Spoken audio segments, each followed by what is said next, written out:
Olá! Os resíduos da construção civil são objeto de pesquisa no Departamento de Engenharia Ambiental da Unesp, aqui em São José. Para saber mais, eu converso com a professora Fabiana Fiore e com o estudante Daniel Guimarães. Obrigada pela presença, viu? Nós que agradecemos. Prazer. Por que esse tipo de resíduo, né, é preocupante? O que ele tem de diferente e qual o impacto que ele causa no ambiente? Ok. Os resíduos de construção civil, eles são divididos em 5 classes diferentes. Ok? Tem os resíduos que nós conhecemos mais, que são os restos de argamassa, de material cerâmico, de concreto. Esses são os resíduos que nós denominamos de classe A. Ok? E temos os resíduos de classe B, que são os resíduos comuns, como plásticos, metais, que a gente pode reciclá-los para outras finalidades. Os resíduos da classe C, que são resíduos que nós ainda não encontramos tecnologias para reciclagem, e os da classe D, que são resíduos perigosos, como restos de tinta, solventes, etc. Podem ter algum grau de toxicidade? Pode, exatamente isso, pode gerar contaminação. E o diferencial dos resíduos da construção civil, o principal diferencial, é que são resíduos muito densos. E são resíduos que a população, infelizmente, tem o hábito de acomodar muito próximo ao local onde foi realizada a obra. Então, os resíduos de construção civil, que são os restos de obras, de demolição, acabam sendo muitas das vezes descartados de forma inadequada. E aí você pode ter atração de vetores, né? Nós em São José dos Campos temos um problema muito grande com escorpiões. É comum a gente ver aquelas caçambas, né, em frente às construções, né, reformas, enfim. Para onde vai depois aquilo? Bom, na verdade, essa seria a forma adequada. Quando eu vejo uma caçamba, eu fico muito feliz. Espera-se que essa caçamba, que é uma forma regular de acondicionamento, seja encaminhada para uma forma adequada, tanto de tratamento quanto de disposição. Nós temos o regulamento legal que vai regir o manejo desses resíduos, ele vai falar, olha, o resíduo de classe A, que são esses resíduos oriundos da demolição, o próprio solo de escavação, você reverte ele para a própria construção civil.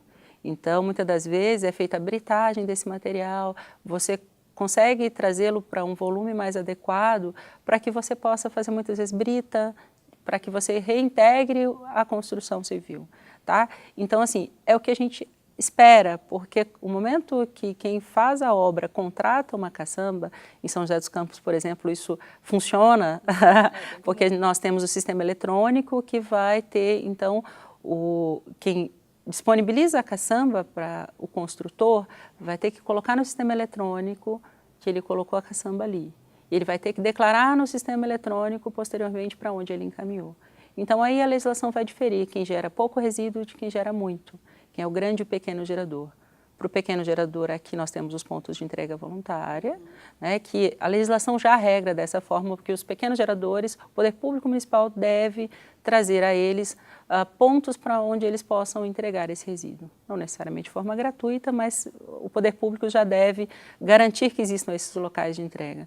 Para o grande gerador, não. Cabe a ele todo o manejo, a responsabilidade por todo o manejo do resíduo. Então não falta legislação para tratar desse assunto. Não, temos legislação desde o início dos anos 2000, a principal resolução que rege os resíduos de construção civil, que foi a resolução do CONAMA 307, ela é de 2002. Ela antecede a Política Nacional de Resíduos. E no estado de São Paulo, a política estadual também é de 2006. E é muito feliz falar de resíduos de construção civil no município de São José, porque São José dos Campos tem uma legislação, inclusive municipal, desde 2006. E começou a tratar essa questão em 2008. Em 2008, então, São José dos Campos começa a implantar os pontos de entrega voluntária, elabora o seu plano de gestão de resíduos da construção civil e começa a implantar os pontos de entrega voluntária. À época, nós tínhamos cerca de 150 pontos viciados, que nós denominamos, que são os locais de descarte regular.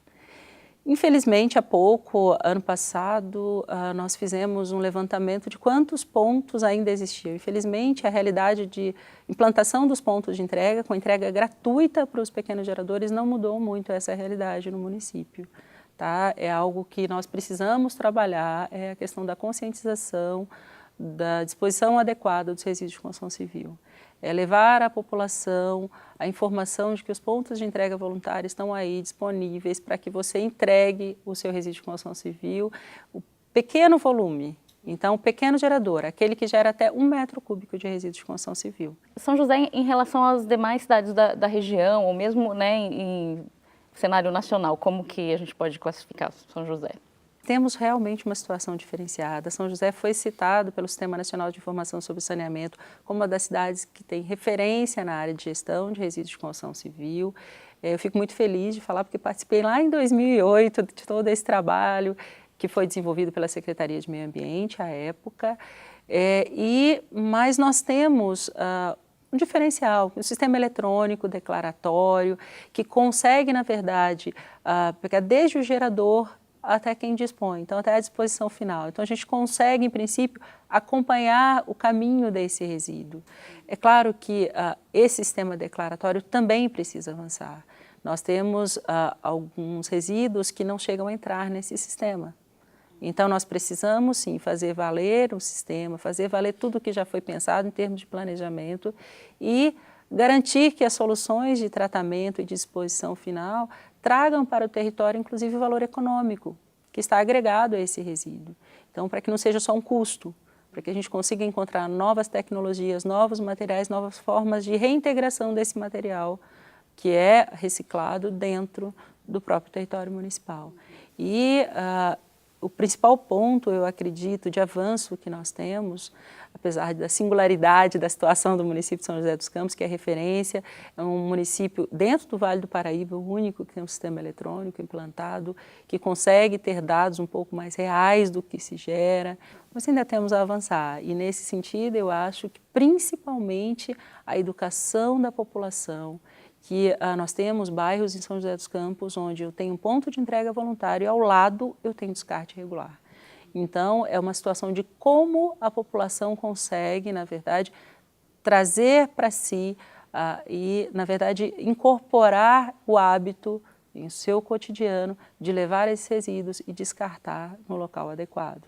Porque é uma entrega gratuita, não há motivos para que eu não faça a entrega. Nesse processo de melhoria contínua, né, dos processos, né, e do jeito de lidar com esse resíduo, a pesquisa do Daniel a gente pode encarar como um ponto aí sim. A contar, né, a favor. Daniel, como é que você se interessou por esse assunto, por esse tema, né, e como foi a definição das etapas do trabalho? O interesse pelo saneamento eu sempre tive. Eu sempre acreditei que o saneamento é uma questão de dignidade humana, é um direito de todos, né?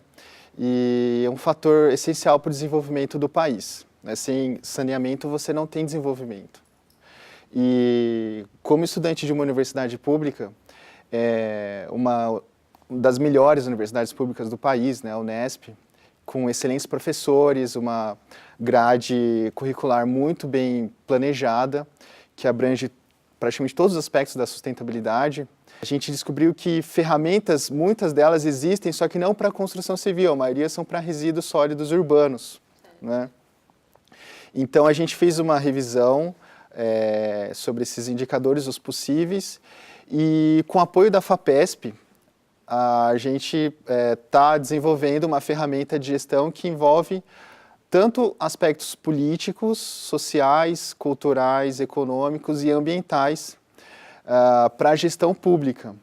E o interessante é que, na metodologia, a gente decidiu levar em consideração a validação dos indicadores por parte do agente público e por parte também do profissional técnico que trabalha com o tratamento de resíduos e muitas vezes não tem em mãos o poder de decisão, né, de gerar políticas públicas. A gente pode ver, né, que nessa pesquisa como que a engenharia ambiental, nos seus trabalhos acadêmicos, é bem voltada para a aplicação prática, não é mesmo? Sim, sim. Eu acho que o papel do engenheiro ambiental tem que ser este, né?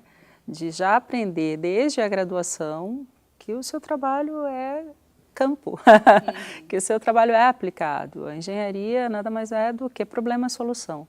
Então, aprenda-se. Existem muitos problemas. Na área ambiental existem muitos problemas e temos cabeças brilhantes para resolvê-los desde a graduação, e nós temos contato com os alunos não só de iniciação científica, o Daniel foi aluno de iniciação científica e já colocou o seu TCC à disposição também da área de resíduos de construção civil, dando foco no município de São José dos Campos. Então, ele, depois de criar um modelo matemático para estimar os resíduos, que abrange, na verdade, os municípios do estado de São Paulo, ele está desenvolvendo, né, o índice que vai avaliar a efetividade da gestão, e posteriormente ele aplica esse índice no seu TCC no município de São José dos Campos e já começa a falar de soluções para o sistema implantado. Então está sendo um privilégio trabalhar com ele, porque tem uma sequência aí de trabalho e aplicação e devolutiva à sociedade do investimento.